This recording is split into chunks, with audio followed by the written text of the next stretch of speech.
মানিকগঞ্জ দরবার শরীফে এখনো পর্যন্ত আসা যাওয়ার করতেছি, বায়াত হিসাবে হইছি। উনি আমাকে মুরিদ হিসাবে কবুল করে নিছে কিনা এটা উনি ভালো জানেন। আমি তো তার পীর মাইন্না কবুল করে নিছি।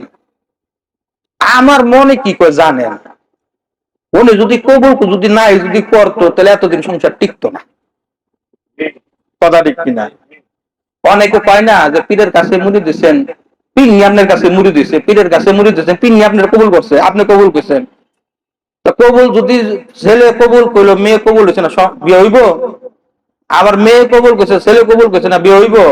সংসার হইব?